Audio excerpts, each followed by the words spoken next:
देश को सशक्त बनाने के लिए जहां सरकार द्वारा विकास कार्यों की बात की जाती है और विकास कार्यों को करवाने के लिए विकास निधि भी दी जाती है, ऐसा लगता है कि सरकार की नीतियों को लोग पतीला लगाकर ही दम लेंगे। आज स्मार्ट सिटी योजना के अंतर्गत मलिन बस्तियों के सर्वे के दौरान सांसद सत्यदेव पचौरी को ऐसी ही अनियमितताएं देखने को मिली, जहां उन्होंने स्मार्ट सिटी योजना के अंतर्गत आने वाली मलिन बस्तियों का निरीक्षण किया। इस क्रम में वो मकबरा तथा ग्वालटोली की गलियों में जाकर लोगों की जन समस्याओं और सरकार द्वारा योजनाओं के लाभ से रूबरू हुए। उन्होंने कहा कि मकबरा मलिन बस्ती में घोषित यहां पर सीवर लाइन, पाइपलाइन तथा बिजली की समस्या का संपूर्ण समाधान होना है, जिसका कार्य भी हो रहा है, जिसमें सीवर लाइन का काम चल रहा है। पाइपलाइन पड़ी हुई है, लेकिन उन्हें भी सुचारू करने की जरूरत है।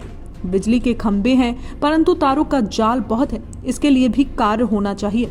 जनता से सीधे संवाद करते हुए उन्होंने समस्याओं के संदर्भ में पूछा। जब जनता द्वारा कहा गया कि इन कार्यों के लिए जो आप कह रहे हैं कि केंद्र सरकार की योजना के अंतर्गत हो रहे हैं, सभासद ने पहले ही यहां पर अपने द्वारा कराए जाने की बात कहकर नारियल फोड़ दिया। इस पर सांसद सत्यदेव पचौरी ने कहा कि ये तो जनता ही तय करेगी कि झूठ का पुलिंदा बांधने वाले सभासद रहने चाहिए या नहीं। इसी क्रम में उन्होंने ग्वालटोली क्षेत्र का भ्रमण किया, जहां 480 में गंदगी का अंबार दिखाई दिया। सड़कों की स्थिति बहुत अच्छी नहीं थी। ग्वालटोली वार्ड 4 के पार्षद लक्ष्मी कोरी जनता द्वारा सांसद से बात करने पर अपनी समस्याएं बताने पर बिफर गई। Today India live news bureau report. एक बार मैं अपनी बेटी से मिलने आया, वो बीमार बेटी जिसको मैंने गोद लिया हुआ, जिसकी संपूर्ण जीवन पर्यंत जब तक मैं हूँ उसकी देख रेख की जिम्मेदारी मेरी है।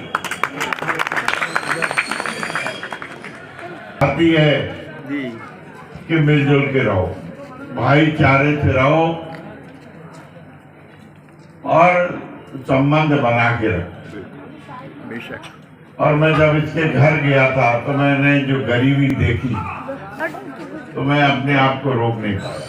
आज भी मैं दुर्वित हूँ और मुझे चिंता रहती है कि कभी मैं समर्थवान हूँ तो इसमें सिर्फ छिपाने के लिए से जगह दिलवा दूँ।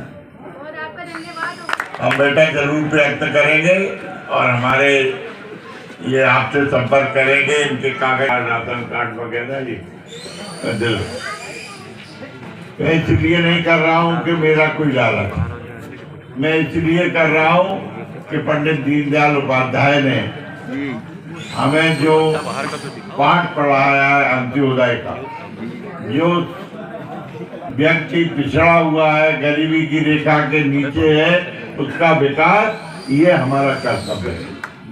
हम राजनीति सांसद बनने के लिए नहीं कर रहे, हम राजनीति विधायक बनने के लिए नहीं कर रहे, हम राजनीति मंत्री बनने के लिए नहीं कर रहे, हम कर रहे हैं सबके साथ के लिए, सबके विकास के लिए, सबके विश्वास के लिए, सबके प्रयास के लिए। और आप लोगों ने हमसे नहीं कहा था कि हंसी वाला डर, आपने कोई डिमांड नहीं की है, लेकिन मैंने देखा है कि जब हम मलिन बस्तियों का विकास कर रहे हैं तो आपका मकबरा भी मलिन बस्ती में है, इसलिए इसका भी विकास होगा। बहुत शुक्रिया, बहुत बहुत शुक्रिया। अब चूंकि भाटल लाइन पड़ गई थी, नहीं बार भी मुझे यहाँ बनवाना है। आप कोई जगह बता देंगे कि यहाँ सामुदायिक केंद्र बनवाओ, तो हम सामुदायिक केंद्र इसलिए बनवाना चाहते हैं कि गरीब लड़कियों की शादी में उस सामुदायिक केंद्र का उपयोग किया जा सके।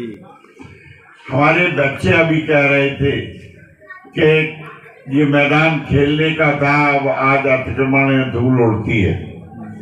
बहुत सही बात बच्चों ने कही है, लेकिन अब आबादी बढ़ गई और जगह सीमित हो गई,